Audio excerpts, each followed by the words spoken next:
displacement. Instantaneous acceleration is equal to dv by dt,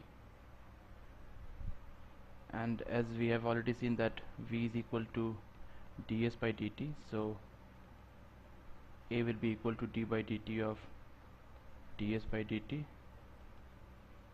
which is d square s by dt square. So this is one more formula for instantaneous acceleration. Also we can write dv by dt as dv by ds into ds by dt, and we know that ds by dt is nothing but v. So acceleration can also be defined as v into dv by ds.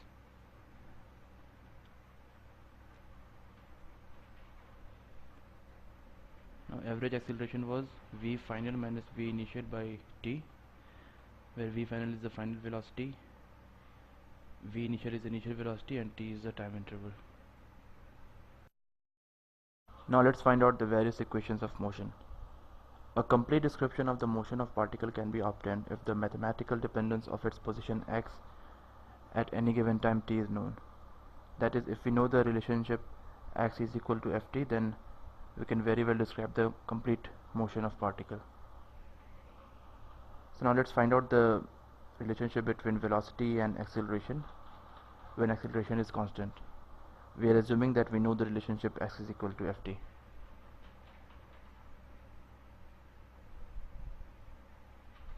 So since we already know how x is dependent on time, that is, we know the relationship x is equal to ft. So from here we can define velocity, which is v, as dx by dt should be equal to f dash t.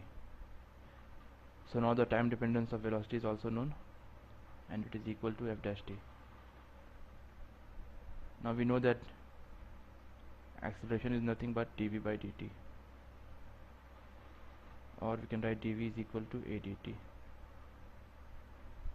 Now since the acceleration is constant, that is, it is not dependent on time, we can integrate the left hand side and right hand side of this equation. Now suppose at time t is equal to 0, the velocity of the particle is u, and at time t is equal to t, or at any given time, the velocity of particle is v. So after integrating, we get v minus u is equal to a into t minus 0, or at. So v is equal to u plus at. So this means that velocity at any given time v will be equal to initial velocity plus at. Now let's find out the relationship between the position of particle, its initial velocity, and its acceleration. So here again the acceleration is constant, and the time dependence of position of particle is known. So we know that velocity at any given instant can be written as v is equal to dx by dt. After rearranging this equation, we can write dx is equal to v dt. Now we have already derived that v is nothing but u plus at, where u is the initial velocity. So we can replace v here. So we have now dx is equal to u plus at into dt. So we can integrate both the sides of this equation.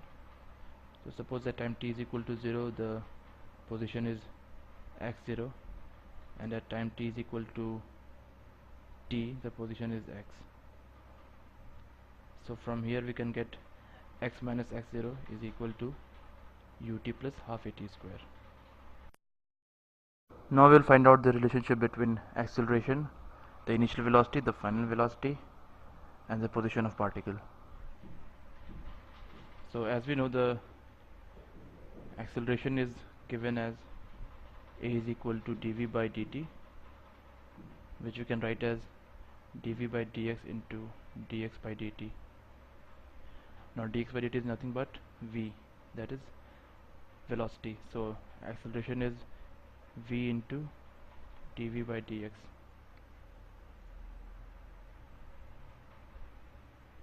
So Here we have a is equal to v into dv by dx, or v dv will be equal to a dx. Now again we can integrate this equation. So suppose when the velocity was u, that is initially the position vector of the particle was x naught, and after some time when the position vector becomes x, the velocity becomes v. So after integrating, as you can see, we get v square minus u square by 2 equal to a into x minus x naught. So finally we get v square is equal to u square plus 2a into x minus x naught.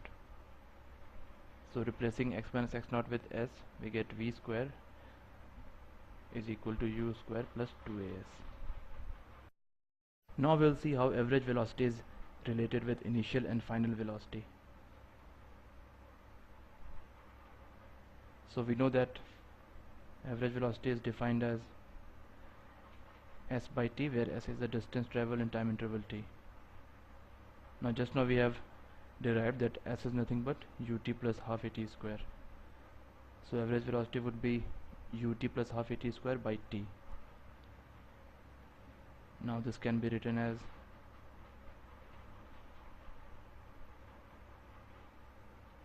first we can take t common in the numerator, so we'll get u plus half at by t. We can cancel out t here, so we are left with 2u plus at by 2, which we have written here. So average velocity is 2u plus at by 2. Now 2u can be written as u plus at. So average velocity is u plus at, and u plus at is nothing but v. So finally we can get a relationship, that is average velocity is equal to v plus u by 2, where v is the final velocity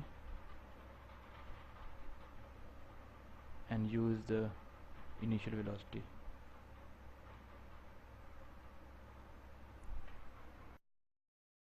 Now we will find out what is the distance traveled by a particle in nth second. So suppose we have a particle with initial velocity u and traveling with constant acceleration a. So suppose the particle starts from point A and